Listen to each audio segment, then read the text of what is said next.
Today I'd like to talk to you about the Dutch defence and playing against it when you're white. The Dutch begins after d4 and f5. It's an old defence to d4 and has got quite a set of layers of history around it. I suppose the simplest way of thinking about it is that black's staking out some space on the king side, white's going to take their chances in the centre and on the queen side. And while black doesn't have any justification for a kingside attack, if they are attacking on the king side, that's dangerous. On the queen side you might get away with a pawn, on the king side you might get away with a checkmate. So that's an optimistic view for black. You can play it with more subtle ideas. All openings get layers and layers of rethinking over time through master practice, but that's the sort of simple unbalancing idea you see there. One of the things that you can say about it is that the Dutch move with f5 is not a developing move. White's got a stake in the centre, prepares to develop the dark squared bishop. That all meets opening principles, but this move f5, although it controls an important central square, namely e4, it's not a developing move, and in fact this bishop on c8 might think, well, you're not really doing me any favours by moving that pawn there. And that's one of the themes, in fact, of the Dutch defences, how to satisfactorily develop that light squared bishop. But there are some other things going on here that we should talk about. I mean, there's the fact that it's not a developing move. It actually means that White's got more than usual choice, I think, of good anti-Dutch lines. So the unorthodox lines against the Dutch defence can be really rather dangerous. Stefan Peterson, who wrote a book about the Dutch, said the line he plays the Dutch himself, said the line that he dislikes playing against most is the knight c3 line. I thought, well, there's a good tip. You can play a gambit line with e4.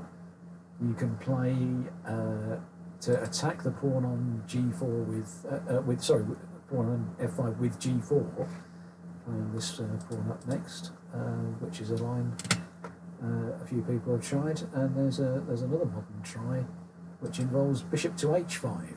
One of the ideas being that if black chases the bishop away, as it might do, hoping to win the bishop, in fact something like e4 is going to bring everything to a screeching halt because of this legendary fool's weight threat on h5, and you wonder if black's quite so wise to make so many weaknesses with the kingside pawns. Anyhow, let's save all that for another day. I'm going to recommend you play g3. Now the reason for that is we've already mentioned this bishop on c8 as having a poor prospects on this diagonal because it's blocked by this pawn.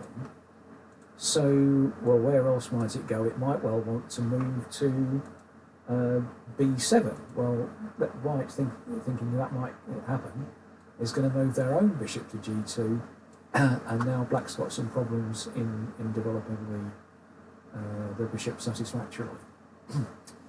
Some other things that we've got here, well, if you're going to move the bishop out, you'll move the d pawn as black, and if you move the d pawn to d5, let's make it on this move just to show, then, well, the bishop on f5 really doesn't have much better prospects.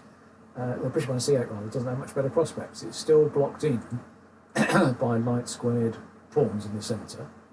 So did you do it any favours there? And also we've got this backward and potentially weak pawn on e7. We might move to e6 to let the other bishop out. And then, well, in fact, this bishop on on f8 rather certainly shouldn't move to anywhere like b4 where it might be swapped off, because after all the central pawns come to light squares, black's in danger of having a lot of dark square holes. And we can already see that this square e5 is a nice square for a white knight that can't be driven away from there, and with an exchange of dark squared bishops, black's going to be weak on all of the dark squares, so really needs to hang on to that dark squared bishop.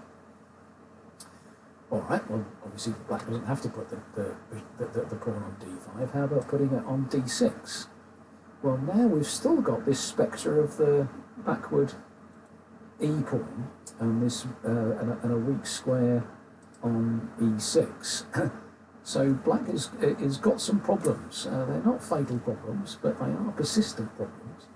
And even if black succeeds in playing the freeing Dutch move that they'd like to play with e7 to e5, which certainly helps the pawn structure a lot. I mean, that's a lot of pawn moves and a lot of empty squares you're leaving around the king to play all this. I mean, so the simple view is, black's going to attack on the king's side, but there's no reason that attack should work. If you just play sensibly in the centre as white, you're going to have a well-defended king's side with a fianchettoed bishop and good control of the centre. And I think it's that central control and the ability to blow up the centre at a time that's not very convenient for black, which leads white to have very promising prospects, I think, against the Dutch.